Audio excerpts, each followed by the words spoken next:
Resident monk of the Hilda Jayavardhanarama Buddhist Monastery and of the Buddhist Congress of Canada, Venerable Mahagama Sunitha Thera said the final rites will be held with the support of the temple and the Sri Lankan community in Canada. The temple will make funeral arrangements according to religious rites on the request and advice of the family members.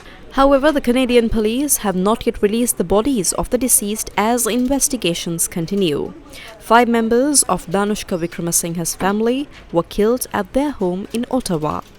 Among the dead were Wickramasinghe's wife, 35-year-old Darshani Ekanayake, and their 4 young children, 7-year-old Inuka Wickramasinghe, 4-year-old Ashwini Wickramasinghe, 3-year-old Ranaya Wickramasinghe, and 2.5-month-old Kelly Wickramasinghe. The Ottawa police arrested 19-year-old Fabio De Zoisa, also a Sri Lankan national who was living with the victim family in connection with the murders.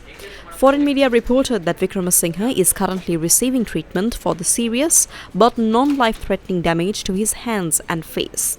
A friend of Wickramasinghe visited him in hospital. One of the things that he said really touched me. He said, he's a 19-year-old kid. You can see that he thought about that side, the accused side too, that we should have compassion to even think like that. Meanwhile, foreign media also reported that a candlelight vigil was held in remembrance of the 6 people who were killed in the incident. A lot of tears, a lot of questions on how do we start these conversations with the students as they come in.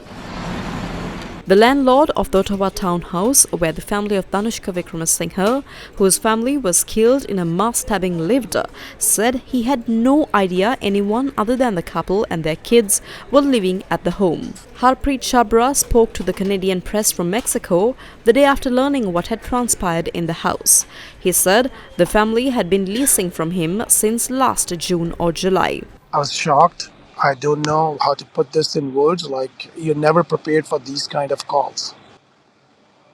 The aunt of suspect Fabio De Zoisa, who is her brother's eldest son, told Canadian media that he lived in her house when he arrived in Canada 2 years ago.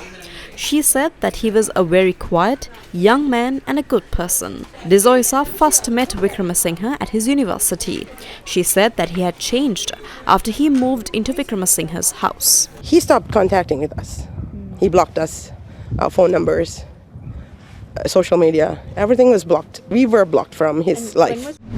Meanwhile, Sri Lanka's Consulate General in Toronto issued a warning to parents on Friday on Facebook to pay more attention to their children during their transition and integration into the new societal and psychological environment in foreign countries. The social media accounts of De Zoisa have been scrubbed, including his YouTube account, where he was known for posting videos of video games. Spokesperson for Google, which owns YouTube, said, following the tragic attack in Ottawa, our trust and safety team identified and terminated a YouTube channel associated with the suspect in accordance with the Creator Responsibility Guidelines, adding that all YouTubers must follow the site's community guidelines, and if a user's off-platform behavior harms the YouTube community, they may take action. Suspect Fabio De Zoisa will appear in court once again on the 14th of March.